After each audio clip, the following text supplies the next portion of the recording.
crossover event. Once their forbidden love unleashed the evil hidden within him. Now their passion will reignite, and nothing will keep them apart. If we let something happen here. What do you see? We got trouble.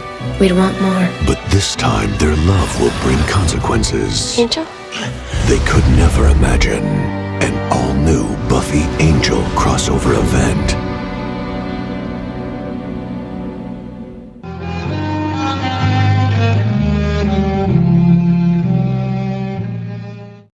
Revisited. I'm one of your hosts. I'm Jeremy. And I'm James, and you're watching Disney Channel.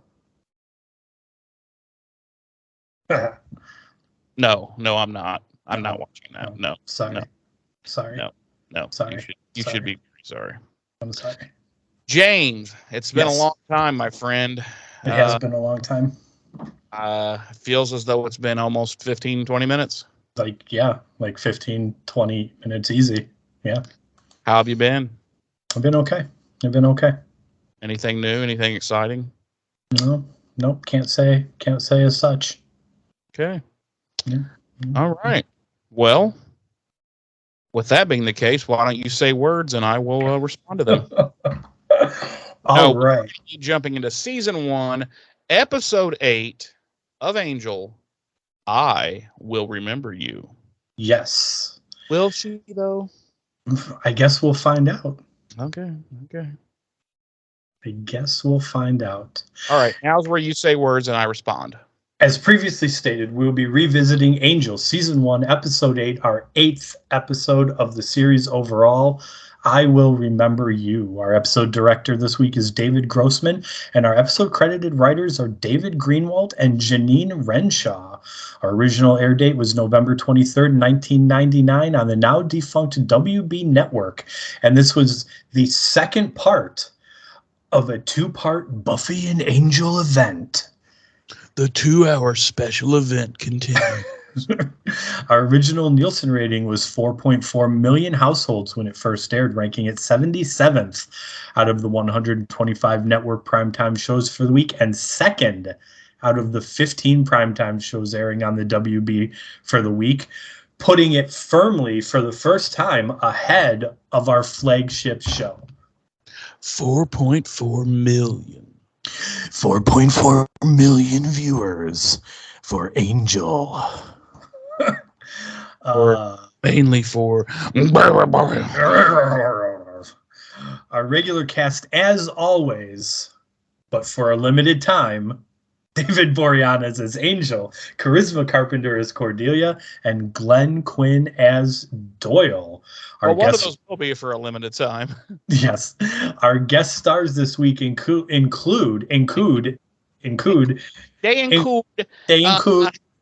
Melage. I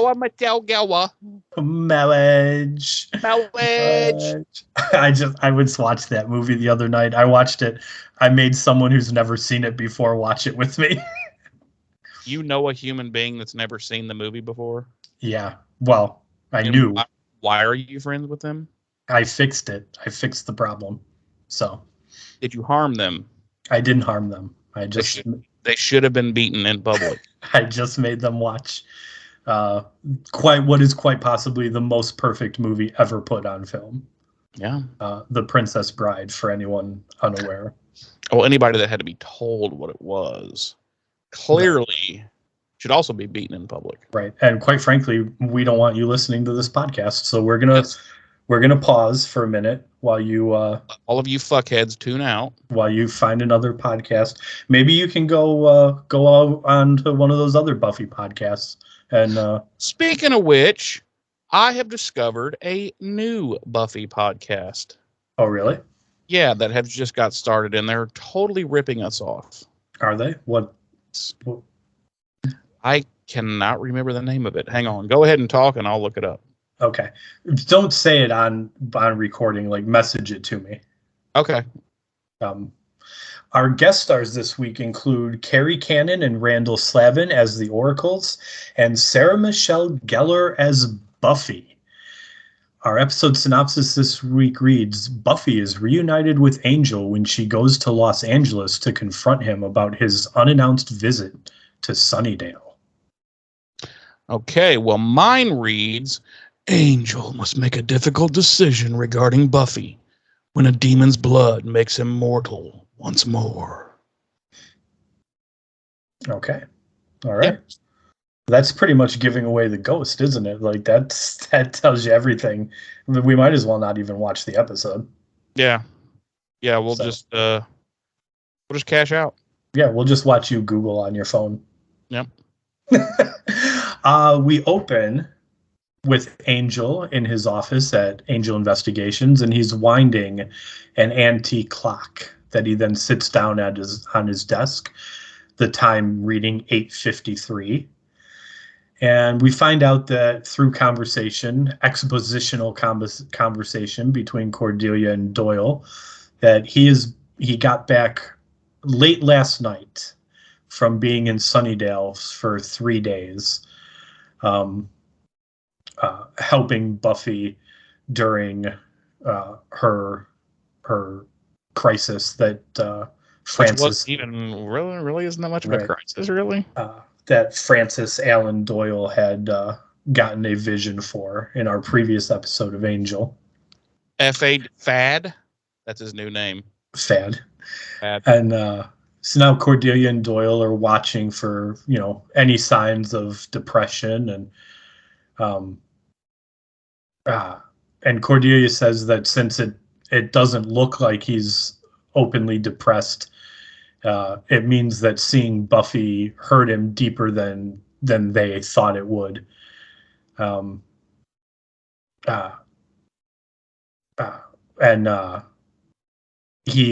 We see Angel rummage through his desk and he pulls out a stake, and Cordelia assumes that he's about to stake himself because he's so upset about having seen Buffy again. And her and Doyle rush in, and they're like, don't do it, yada yada. And Angel's kind of confused and asks them what they're talking about, and Cordelia is like, you saw Buffy, you're gonna end it, yada. And he's like, no, my desk is uneven. I need it to balance, to put under the leg of my desk, so my desk is even. And so anyway, Cordelia starts to question him about being in Sunnydale and whatnot, and as she's questioning him, Buffy shows up in his office doorway, and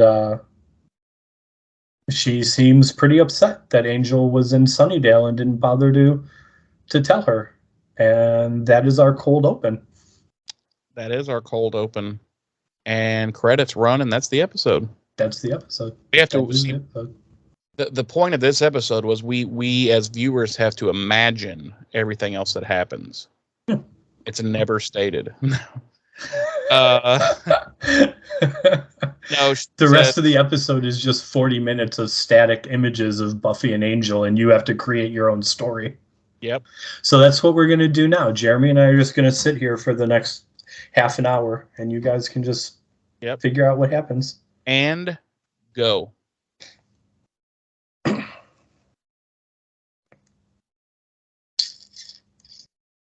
Man, this is a good show. I gotta say, the fans are gonna love. One of our best. The fans are gonna love this one.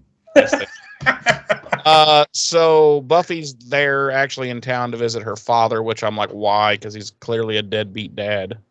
Right. But yeah, she's demanding an explanation for Angel, for the whole deal. Coming to her town. I was like, ooh, it's her town now. Oh shit. Right. Which, not to get spoilery, but that turn of phrase is a little foreshadowy to something that he's going to end up saying to her down the line. What? Yeah. Yeah. So, and he's,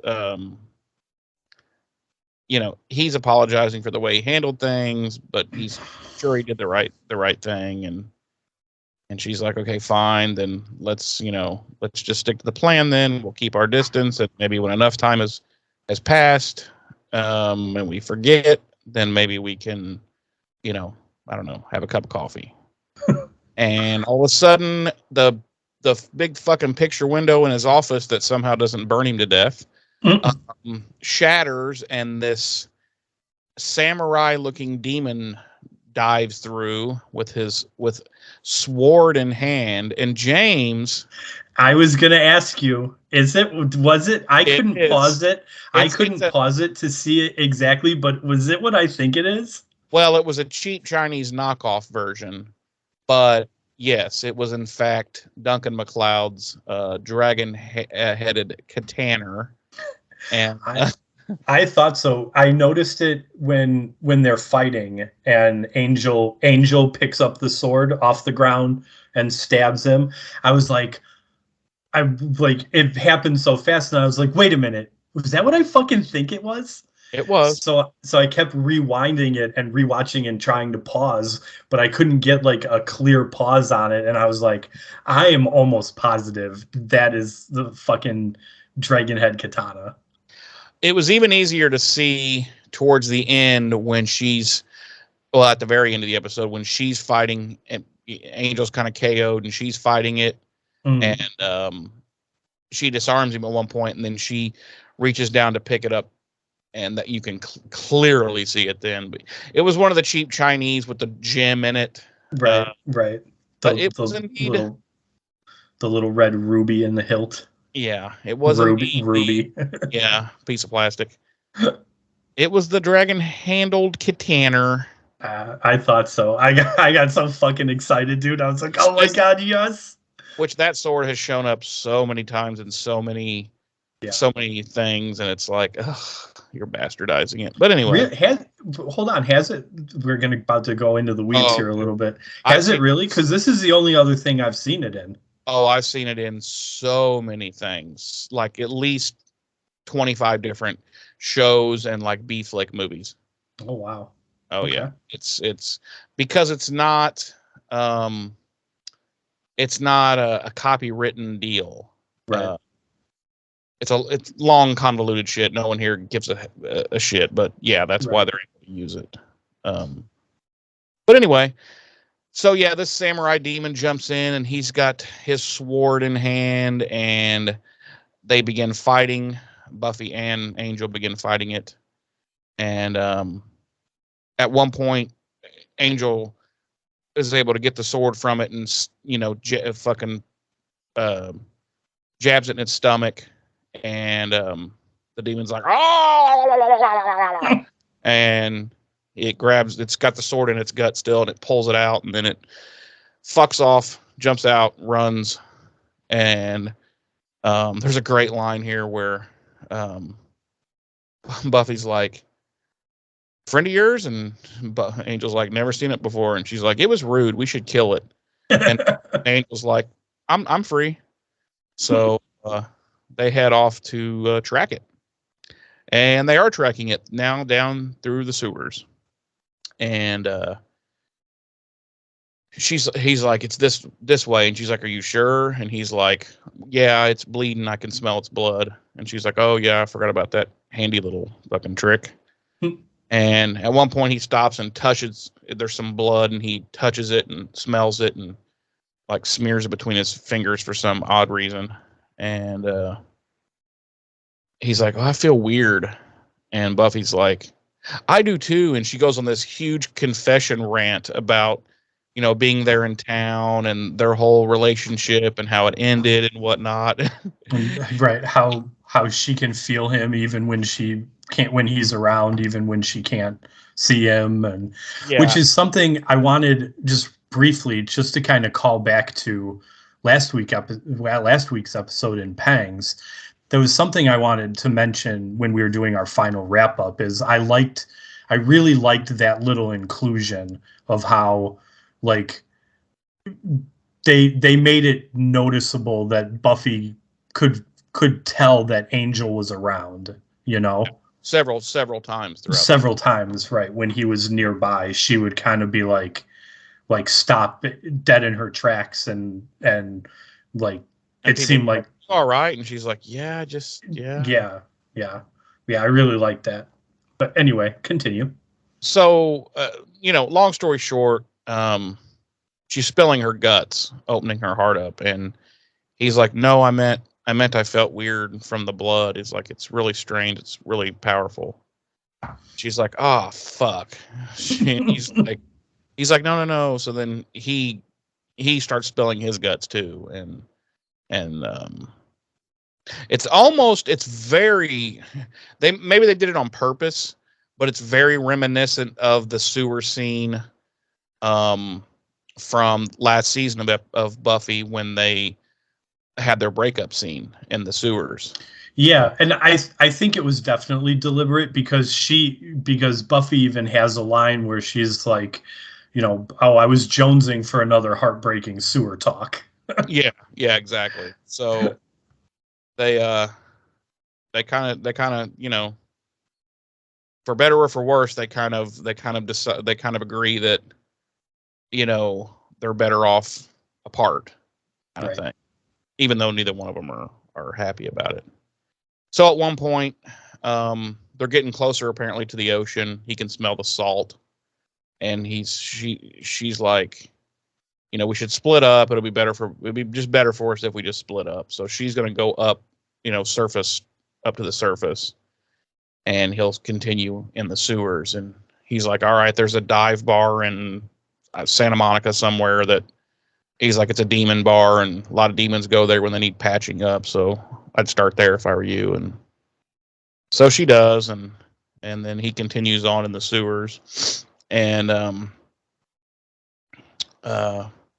all of a sudden, boom, it comes out of nowhere from the shadows and attacks. And he immediately throws his hand up, and the demon cuts his fucking hand with a sword. And he's like, what? And then they have their fisticuffs and whatnot. And he gets it disarmed again and fucking impales it again. And basically finishes it off. And but this time its blood pours down the blade and onto Angel's hand into his open cut. And by doing so, he now has syphilis. He has gonorrhea-syphilitis. Right. So he will be going mad, and but at least he and Xander can go to a convalescent home together. Right. It's finally something they can bond over. Right. They can bond over their syphilis. Right. And no. So he drops to his knees, and he's just feeling all fucked up and weird, and then all of a sudden he kind of takes this deep breath, which vampires don't breathe. But he takes this deep breath, and you start hearing this thumping, which is a heartbeat, and he just says, "I'm alive." And then he just starts singing, "I believe I can fly." And it just, I see me so running weird to that open door. and then he's in jail for peeing on people. Yeah, it's so weird. It was just it was really just a bunch of scenes happening with no connective story to them. Yeah, no connective tissue at all. It's just he's singing, he's peeing on people, he's in jail. Right. It's weird. Right. Yeah. No, we cut back to Angel Investigations, and Cordy and what was his name? Fad. Cordy, yeah. Cordy Francis and Fad, Allen Doyle Fad. Yeah, are back because they had fucked off when Buffy got there. They're back. They go into his office. They see all this destruction. They're like, "Fuck!" And Cordy sees all this dust on the ground, and she's like, "Oh my god, she killed him." And then she's like, "Oh wait, never mind. I didn't vacuum. I forgot to vacuum under the rug." And I was like, "Wow." And then Angel walks in, through the front door, and they're like, "What the fuck? Why aren't you on fire?" He's like, "Because I believe I can fly." And they're like, "What?" No. And he's like, Doyle, I'm assuming it's because Doyle's a demon or part demon. He walks up to him, and he's looking at Angel real close, and he's like, "He's alive, Cordelia." And all of a sudden he's at the fucking little mini fridge and he's fucking eating. He's like tasting everything. Everything they have, he's fucking like taking a bite of. And he's like, oh my God, food. and he gets the chocolate and he's like, chocolate. And he starts eating it. And Cordelia said, I don't remember what kind of ice cream it is. Mint chocolate chunk. Okay, mint chocolate chunk. And he's like, can you get me that? Can you get me that? I want that. And she's like, it'll go straight to your thighs. And so he's like drinking yogurt, yeah, which he doesn't like. Yogurt. Yeah, he's like, oh. And but it's wild. And then at one point he actually looks through the one of his windows there and can see his reflection, which he hasn't seen in 200 years. Right. 200 plus years, and he's just like, I am fucking hot. Right. And he's undressing himself with his own eyes. Right. And he's like, I'm fucking David Moore. I am David Moore. Yeah. And it's a really creepy scene, but it works. It's weird, but it works. So Angel's like, Cordy, go find Buffy. He tells her where Buffy's at.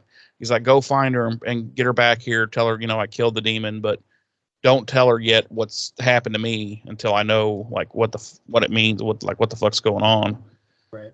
And so Cordy goes to do that, and Doyle's kind of paging through some handy demonology books they have there, and finds the Mora demon, which is what it was that attacked him, and finds out about its regenerative powers through its blood and yada yada. And Angel's like, okay, but does that mean that? Go ahead. I was gonna say, yeah, it says that its veins run with the blood of eternity. Yeah. And Angel's like, okay, so but does that mean that like, this is permanent? Is this just some kind of enchant? Is it a temporary thing? What the fuck? And Doyle also finds out it needs great quantities of salt to survive, and Angel's like, well, yeah, that's probably why it was heading towards the ocean. And that it also works for the, quote, other side to take out warriors of good like Angel and Buffy, which are agents of the powers that be. And so Angel's like, well, I got to know what the fuck. I got to know. So I need to talk to the powers that be. And Doyle's like, well, I got their number on speed dial. And no, Doyle's like, you can't just talk to the powers that be. He's like, you just can't. And Angel's like, fucking make it happen. And Doyle's like, you're not even a vampire anymore. You don't scare me. So fuck off. Right. And Angel cried. Angel still proceeds to beat the ever living fuck out of Doyle. Yeah, because Doyle's like 5'1". Right. So, he's a fucking pussy. He's a very small man. Right. But he's like, well, Doyle's like, well, maybe you can talk to the oracles, we come to find out they work for the powers that be. Right. And he's like, let's go there. So the entrance to the oracles, their reality, their whatever you want to call it, their dimension is directly under the post office. And Angel even brings that up, and because above the doorway of where you go through it says the gateway for lost souls. And so then Doyle does this mumbo jumbo and yada yada yada, and the doorway glows and opens up, and Angel goes through, and when he does, he catches on fire. Yeah. Immediately. No, I'm just kidding. Yeah.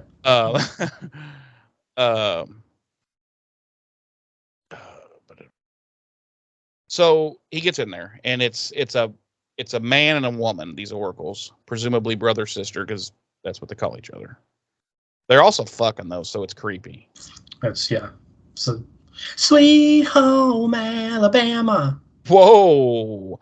So then then they're like, what gift have you brought us? And he's like, a gift? I didn't know anything. And they're like, this fucking guy wasting our fucking, didn't even bring us a fucking gift. Right. So he takes his watch off. So then he drops Trow and he's like, here's your gift. Gets on his knees and he's like, oh, so he takes his watch off and it like zooms over into her hand and she's like, time. I like time. There's so much of it and so little of it. And he's like, really? That's your wizardry. That's your fucking like great words. But anyways, they do confirm that he is alive and truly human with all the attendant pain and pleasure of the mortal condition. And that he's released. He no longer has to be a warrior. He no longer has to work for the powers that be. And he's free. He'll live and die as a mortal man now. And he tries to ask him some more shit, and they're just whoof, and he's just blown right back out of this place, slams into Doyle.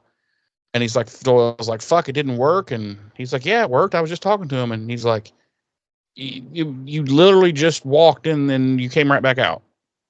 And he's like, check your watch, man. And Angel's like, I don't have a fucking watch. I had to give it to them because you didn't tell me anything about a gift. And Doyle's like, oh, I knew I forgot something. Then we cut to this it's really pretty, like, it's like a garden path. You know, it's all sunny. It's real pretty. And Buffy's looking around, looking out to the ocean. And she turns around, and what do we see but Angel walking towards her right in the fucking sun. And they just immediately grab each other and start sucking face. And I'm like, oh, okay. And of course, what do we have playing in the background as Angel makes his dramatic entrance, and what we've got the fucking Close Your Eyes, the Buffy Angel love theme playing in the background. Close your eyes. Don't how'd that go? Don't make a sound. Oh, never mind. I can't remember. So they're making out, and then we cut back to Angel investigation offices, and what's happening there, Ames J? Other than the fire. Hold on a minute.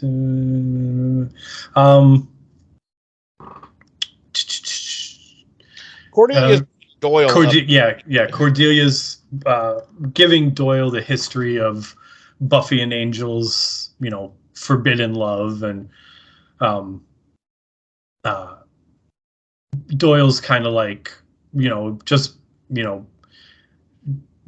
because they're down in Angel's apartment doesn't mean that they're, getting groiny with it. And how, I forget, how long did she say they had been down there? Like 3 hours? Something like that. Yeah. And Cordelia's like, basically like, you don't have, their kind of, their forbidden love, and, you think they're just down there for the last 3 hours having tea.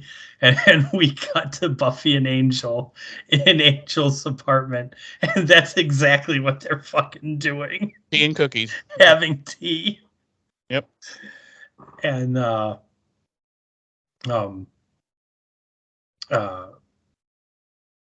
Angel's kind of musing aloud about, like what his purpose is now and what his options are. And Buffy thinks, he's being way too cautious. And,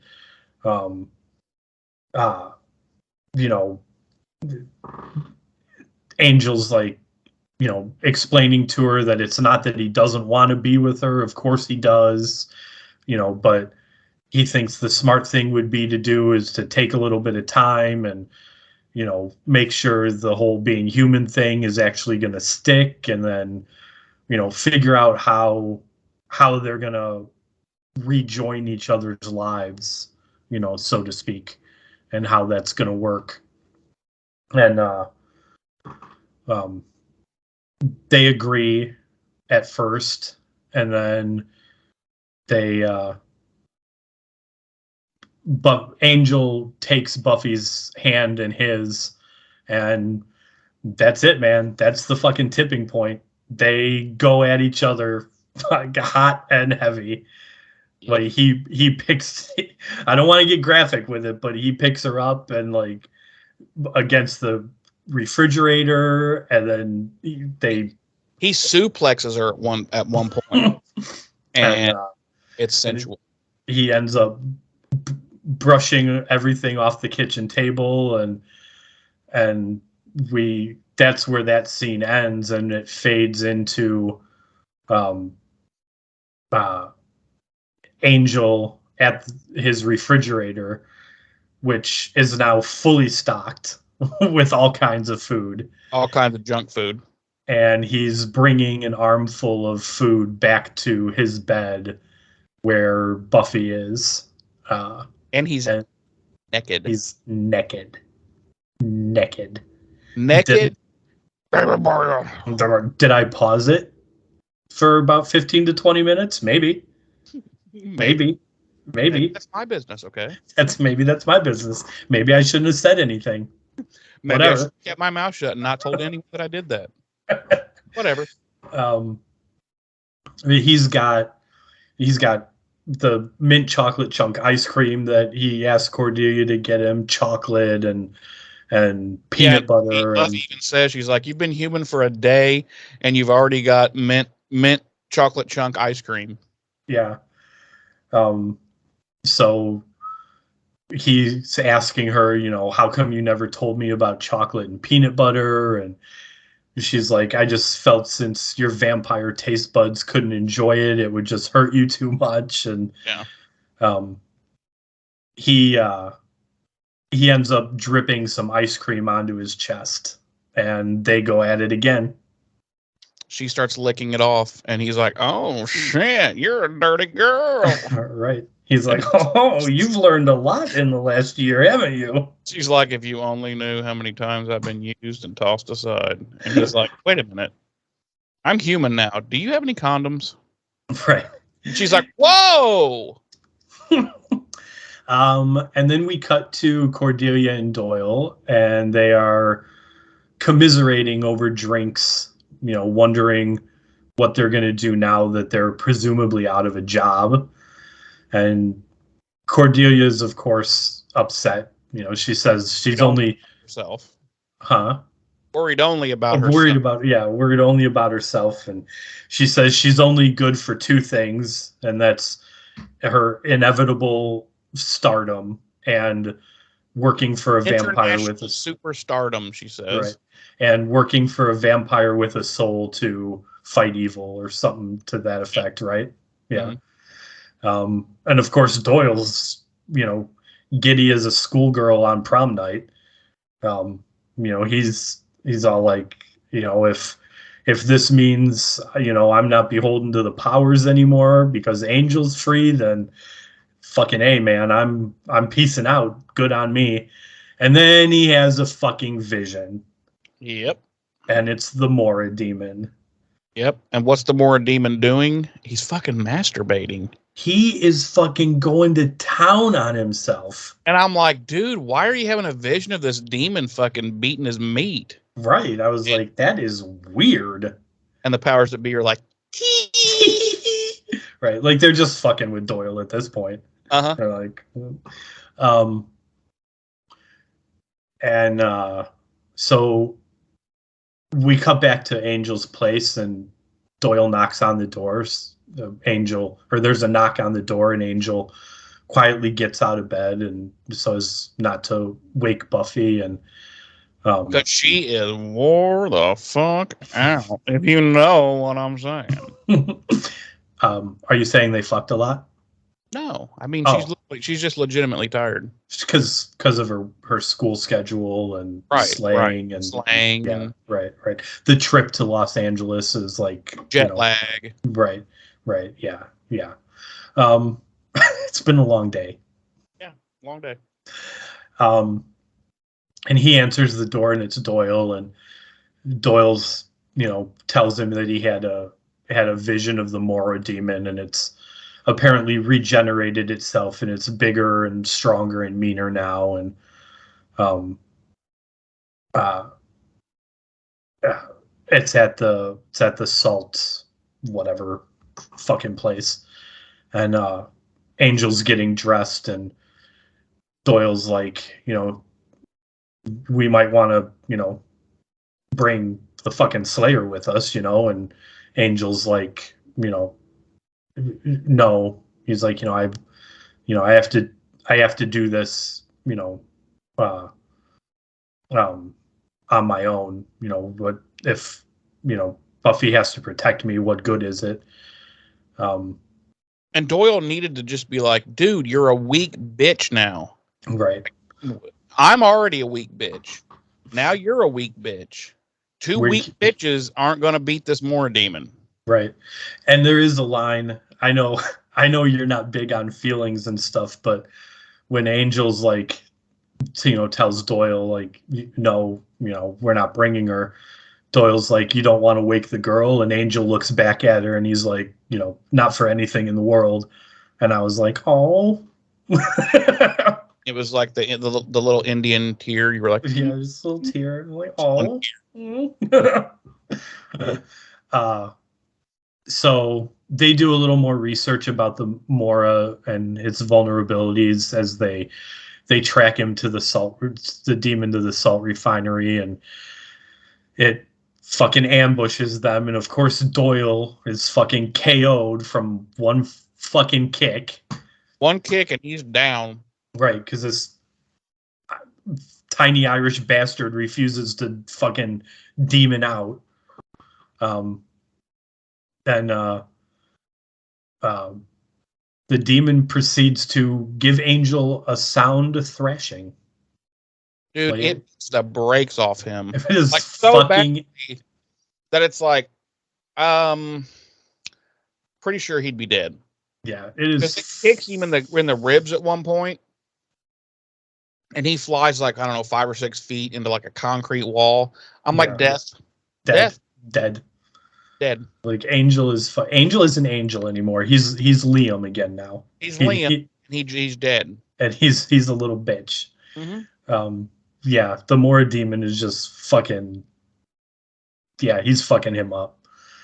And then we cut back to Buffy waking up alone at Angel's place. And where do we go from there, Jeremy?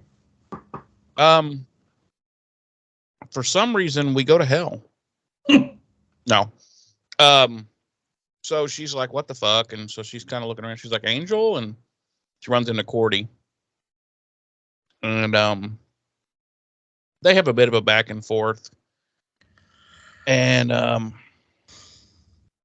basically, Cordy's saying that Buffy's being selfish and whatnot. And she's like, where the fuck is Angel? And Cordy's like, he made me promise not to tell you. And she's like, I don't, where the fuck is he? And she says something, and she accidentally lets it spill that he's fighting the Mora demon alone at the salt silo. And so obviously Buffy's like, oh, now I gotta go save this little bitch. And she's like, and that's like, I'm dating Xander. So she makes her way there and finds, and at one point they were on like this wooden grate, Angel and the demon, and the demon goes to hit him, misses, breaks the wood. They fall like 30 fucking feet onto I'm like, now he's definitely 100% dead. Yeah. Because he landed on his back with his head on this big piece of like broken concrete. I'm like, dead. Yeah. I don't know. Like it's salt in the silo that they fall into, but like it's got to be hard. Like salt isn't soft. Yeah. I'm like, he's dead. So now he's dead twice. So, but, and also let's just real quick, like not only And this did bother me a little bit. It doesn't take away from what ultimately is my overall rating of the episode, but it's one of those nitpicky things like you have all the time, even when you give an episode a 5 or something. Oh yeah. Like I understand that Angel's human now, and this demon it's a demon and it's bigger and it's stronger and everything, and it's whooping him. But Angel, like, he doesn't appear to have any like fighting skill whatsoever. No coordination. Well, she does mention when they're in bed together, and he like drops the Right. Yeah, he says human coordination leaves something to be desired. Right. But I don't know. I guess it bothers me a little bit. Like the whole idea that like, oh, you're a vampire now. So now like you can, you know how to fight. Kung Fu and fucking. Right. Yeah, right. Exactly. Yeah. I just accept that in this world, once you become a demon, vampire, whatever, you also, it's like the Matrix. They download Kung Fu into you. You just become an expert fighter. Right. Okay. Because look at all the nerds who like got killed, and then they would come back as vamps, and like as soon as they would come out of the ground, like they're fucking throwing kung fu kicks at her and shit. So right. To me, that's just part of the universe. So yeah, it's got him down, and it pulls out its dragon-handled katana, and it's about to impale him when Buffy arrives and saves the day. And so they start going at it, and it's spouting off all this end of days bullshit. And at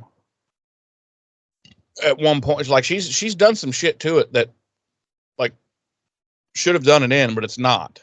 And Angel remembers, the 1,000 eyes thing that was in the text, and he sees this jewel in its forehead, which I'm like, how did you not see that before? It's huge. And he's like, oh shit. He's like, you got to bust the jewel. And she's like, Jewel? She's not, I don't like her music. And he's like, no. So she picks up like this morning star or fucking something, and she's just like, whack, and just hits it right in the fucking jewel. It shatters, and as it does, Jewel comes on screen and starts playing her acoustic guitar and singing. It's really weird. Yeah. And the demon dissipates, dies. What if God was one of us? Oh, that's Jewel. No, that you're right. That's not Jewel. That's it's like Suzanne Vega or something. Fuck, what the fuck's your name? Anyway, so the demon has been vanquished. Fucking, I don't care what anybody says. Angel's dead. So she kneels down and gathers him all up in her arms. He has to have like at least 16 to 18 broken bones. Yeah, mass concussion. He's not doing well, and she's some internal bleeding. Yeah, and she's cradling him and telling him that everything's gonna be all right. Everything's gonna be all right. She turns into Bob Marley. Then we cut to a scene where it seems to be like a day or like the next day, and it's Angel who has returned to the oracles, and he's asking about some of the things that the Mora demon was saying about the end days and all the things that are to come, and he wants to know what's going to happen to Buffy. And they're like, well, like all mortals, bitch gonna die. And he's like, what? He's like, well, then I'm here to beg for her life. And they're like, well, it's not in our power to grant life or death. And he's like, wow, you are some fucking sad ass fucking supernatural creatures then. And he's like, then I want to be made the way I was. And the brother is like, no, the brother's a dick. And then he's like, oh, this is just a matter of love between lower beings. This isn't our fucking issue. And then he's like, no, but it is, because if I stay human, the other side's going to have, the advantage. And right. Yeah. He's like, listen, Mora came to take one from your cause, and it fucking succeeded. Like, yeah. And And they're like, so he's like, so just make me like I was. And they're like, well, we can't actually do that. But what we can do is basically turn back time. If they could turn back time, which they do. Or they tell him, they're like, listen, we're going to go back a day to the time when the Mora demon first attacked you. So you'll have the opportunity. You'll know what's going on. You'll be the only one that knows. Right. That's So I wrote down what they said because I like it. So the male oracle says, "What is done cannot be undone," and she says, "But what is not yet done can be avoided." And he says, "Temporal folds are not to indulge at the whim of lower beings." She says, you are wrong. This one is willing to sacrifice every drop of human happiness and love he has ever known for another. He is not a lower being." And he says, "There is one way, but it is not to be undertaken lightly." And the female oracle says, "We swallow this day as though it had never happened.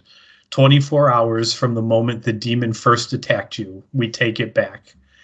And then Angel says, "Then none of this happened, and Buffy and I, what'll stop us from doing the exact same thing again?" The female oracle says, You alone will carry the memory of this day. Can you carry that burden?" And he's like, "Nope, never mind. Never mind." And he just leaves, and the episode ends. We cut to a clock on Angel's desk, and it says 8:56. And I think it says 8:57, but and Angel or Buffy's like pacing Angel's apartment, and he comes in and she sees that he's like looks unhappy. What's up? Yeah. And she's like, "I'm guessing that expression means they were out of fresh OJ at the deli." And she asks him what happened, and he says nothing. And she's like, "Well, where have you been?" And he caves. He seems like he caves. Like, I'm not sure he wanted to tell her necessarily. Yeah, because this is my only complaint about, and again, it's not enough to lower the score, but this is my only complaint about the episode is it's like, dude, you just had to keep your mouth fucking shut for 3 minutes. Right. That's all you had to do. Just shut the fuck up for 3 minutes. Right. You'd never have to hurt her. She'd never know what was up. You know what I mean? And I'm like, but then he cucks out and fucking spills the beans. Right. He tells her that he went to see the oracles, and he asked them to turn him back into a vampire. And of course, Buffy he's like, and I meant like without the soul. He's like, I want to. And of course, Buffy reacts the way you would expect her to react, and she's doesn't believe it, and she's angry, and she's rejects the idea that he would do this. And she's like, "So you weighed all the options and decided it was more fun playing superhero?" And he's like, "Of course, that's not it." And he basically explains to her that if he's if he's a human, and he's a liability to her, and all this other stuff. And she's she's trying to rationalize to him that bad things are always going to come, and that's her problem and not his now. And he says that he can't just stand by and let her fight and maybe die alone. And he's like, "You saw what happened to me last night, and I'm a liability, yada yada." And I'm like, yes. yeah. And nobody needs 2 Xanders. I'm just saying. Right. And he's like, what how can we be together if the cost is her life or the lives of, the people we were meant to protect? And she kind of calms down and she says she understands and asks what's going to happen now. And he tells her that the oracles are going to give them back the day, turn back time so that they can kill the Mora demon before its blood makes him human. And she asks when, and he looks over at the clock, and it's 9, and he says another minute, and she starts to freak out, and she's like, it's not enough time, and he's like, we don't have a choice, it's already done. And she's crying and she's asking, how am I supposed to go on with my life knowing what we had and what we could have had, and everything we did? And he tells her that she won't, that no one will remember but him. And it basically never happened. And she's crying and shaking her head, and she's, it did, I know it did, I felt your heartbeat. And they kiss, and he's trying to calm her down, and she's just repeating over and over again, I'll never forget, I'll never forget, I'll never forget. And there's a flash of light, and as soon as that flash of light happens, Sarah McLachlan walks out. She's like, I will remember you. Sorry. And then there's a flash of light, and we are back in Angel's office, and they are she's finishing up the speech she gave him at the beginning of the episode about if they stick to the plan and they keep their distance and enough time passes, then maybe they can. And Angel cuts her off and says, forget. And she's like, yeah. And she turns to leave, and the Mora demon busts through the glass window again, and without missing a beat, Angel picks up the clock from his desk and ducks an attack from the Mora demon and hits him in the jewel with the clock, and right in the jewels, and it just dies. It blows up into a glowing 1,000 fragments, and Buffy asks how Angel was able to destroy it, like how he knew how to do that. And he says it's a Mora demon. I had a lot of time to catch up on my reading. And she just kind of nods, and she's like, okay. And she's like, so I guess we covered it, right? And he's like, yeah, I guess we did. And she's like, that's all there really is to say. And Angel takes a breath and looks down at the broken clock, and time is stopped at 9:02. And he turns back to look at her, and she's already gone. And he says, yeah, that's it. And that's the end of our episode. Credits and the end. Yes. And Sarah McLachlan is still singing. And yes. Jeremy. As is Jewel. Would you like to take a guess at our body count? Ooh. Gosh. Are we going to count like the demon each time he was quote unquote killed? I asterisked it. Okay, then I'm going to say 3. 4. Okay. 3 if we asterisk it. Okay. With the second death. Our music this week is just our original score by Christoph Beck and Robert J. Krall. Jeremy. Yeah. Please tell me how many heartbreaking sewer talks you give this episode. I think it goes without saying that this is a 5. Pretty amazing that they pulled off a to be continued, 2 different shows actually, and they're both fucking 5s. I mean, yeah. You know me, I'm not the feelings guy, but dude, right. unless you're dead, like this episode is getting you in the feels.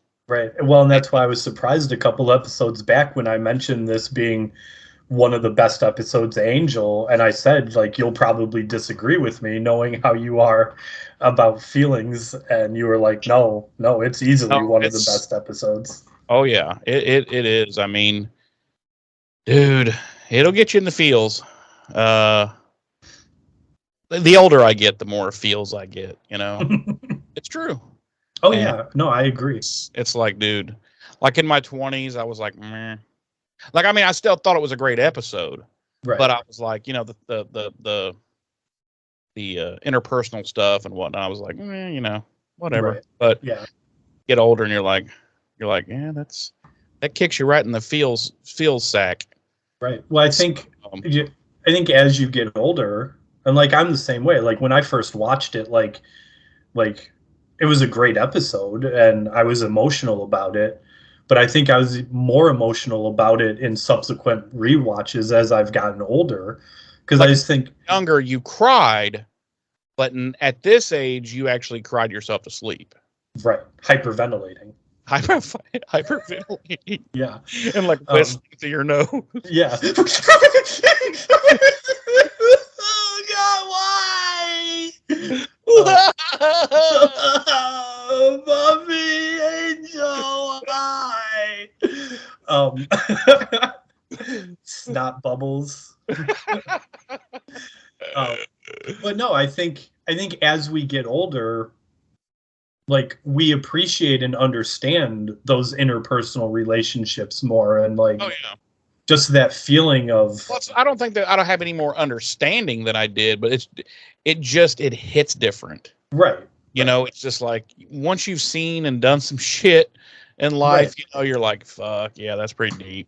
Right. Especially like, you know, not to get too heavy with it, but, you know, once you've experienced like love and losing love and, you know, that kind of thing, like it definitely. And I'll tell you where it fucking hit me the hard. I felt like a little fucking knot in my throat was, their last conversation there right after he's like about 1 minute and she's getting super emotional and they hit that first note of the fucking Buffy and Angel fucking sad love theme. Right. Yeah. Yeah. I was like, oh fuck, I'm old.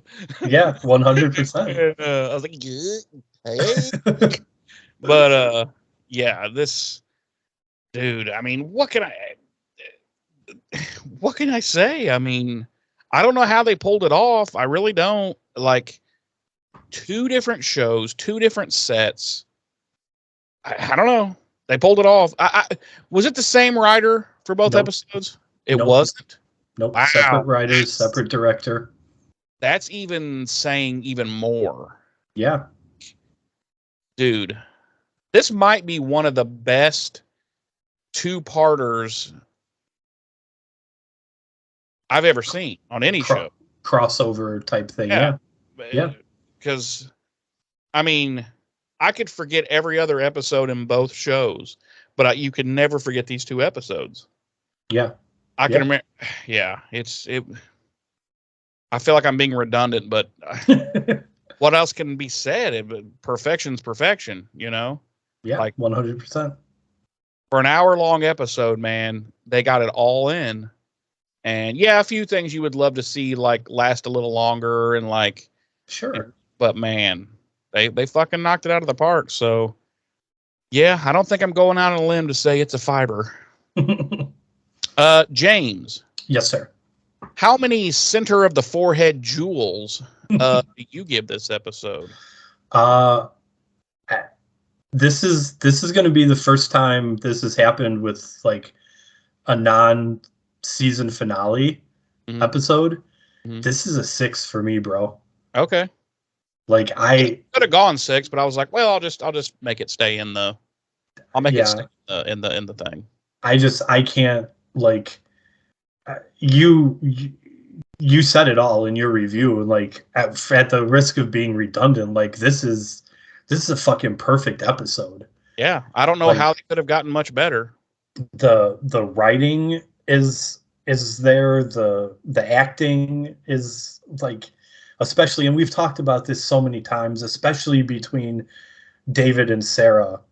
Like there's so They've much chemistry always there. had such good. From the Right. first time we ever saw them on camera together in the first season of Buffy, they have always had chemistry. Yeah.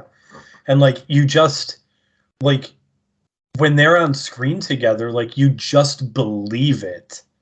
Like you just believe that these two people are like just destined for each other and just madly in love, and Yep. and how much it tears them apart to not be able to be together. Yep. Yeah, and David's like, we saw glimpses of it. Sorry, excuse me. In the Gem of Amara episode, and not to spoil anything down the line, but we'll see pieces of it again. Like his ability to portray Angel experiencing human things for the first time again in X amount of years is like it's fucking phenomenal. Like, you called the scene out when we were going over the episode where he sees his reflection in that window. Yeah. And like it's the first time he's seen himself in 200 years. Yeah. And he's just like, I don't want to say in awe of it, but like, Well, he's in awe of being able to see himself, right? Yeah, like it's so good. And again, to bring in Buffy and have her be a central part of the story, but not have her be a main focus of the story, or be the majority. You know what I'm saying? It's a shared story, but it's a story about their relationship and their love, right? But again, kind of like with David and Pangs, like she doesn't have a whole lot of screen time. No, like she's not. They didn't matters the most, Right? They didn't rely on completely on the fact that like, oh, we've got Sarah Michelle Gellar for this. You know what I'm saying? Right. I would say my only two nitpicks about the episode, and clearly it wasn't enough to take it away from me or take it down any points, was Angel not being able to fight whatsoever as a human, like no skills at all. And B, and I get that they kind of had to do it for the story purposes, but having Buffy swoop in and save the day on Angel's show. Yeah. But again, from a storytelling standpoint, I 100% get why it was done. Yeah. And clearly it doesn't take any points away. I think it's fine due to that. Right. But yeah, like it's a 6. This episode is perfect. I cannot express enough how much I love this episode. It is consistently, even though it's been, years since I sat down and rewatched this series as a whole,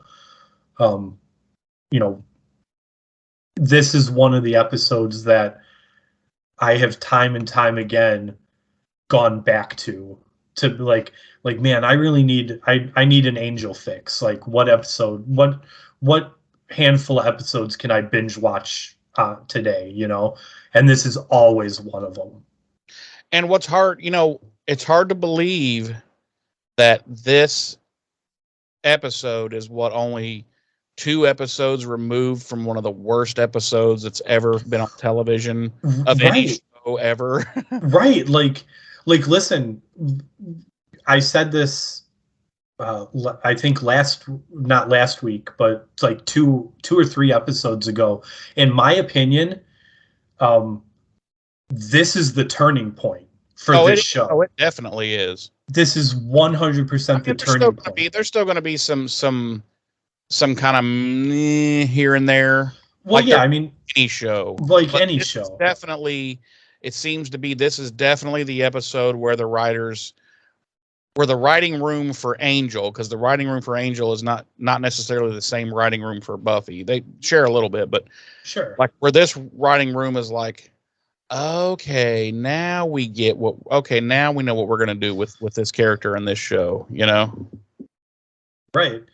And also in regards to the writing room, and granted, like they do share, writers and directors and stuff, but to be able to bring Sarah over as Buffy and so successfully nail Buffy as a character, you know what I'm saying? Yeah.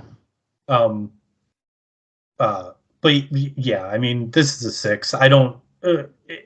If it's not at least a 5, then I don't know what's wrong with you, honestly. Yeah. And as far as it, I know there's a couple listeners and viewers out there that are struggling to get through Angel, as we move through this first season, and we're so grateful that you are sticking it out to this point. But I honestly believe that from this episode on, you're going to start seeing the show that Jeremy and I keep telling you exists. Yeah, because even the next episode of Angel it's a wrencher, Yeah. It's like, whoa. Yeah. And shit just continues getting. It's just going to get better. I'm telling you, it just gets better. Right. So stick it out. Stick it out with us. There's times. I mean, depends on my mood, but there's times where sometimes I'm like, you know what? I think I like Angel a little bit more than the Buffy show. Right. It's like, but anyway. Yeah. So that's all I have to say. It's a 6. Like I said, if it's not at least a 5, if you watch it, then there might be something wrong with you. Well, everybody would notice last week's episode and this week's episode are fairly short, but right.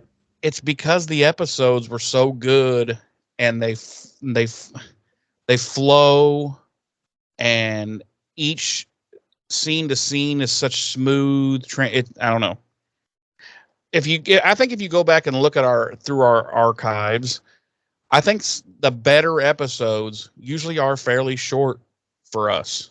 Yeah. Because they flow. We don't have to go on a lot of tangents of silliness that we normally do to try to, make the episode a little more enjoyable. Right. But yeah, just 2 back-to-back phenomenal fucking episodes. Yeah. So. All right, James, why don't you tell our lovely listening and viewing audience how they might contact us and or find more information about our award-winning podcast? They can go to buffyrevisited.com, and you're going to find a link to our Facebook, our YouTube, our email, and our Shopify, or is it Printify? Printify, where you can purchase merch.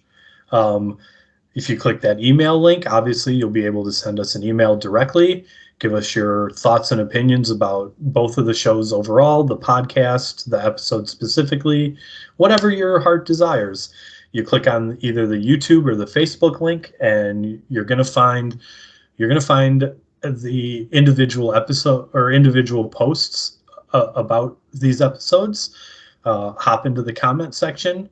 Leave us your thoughts and opinions about the episodes, about the shows overall, about the podcast.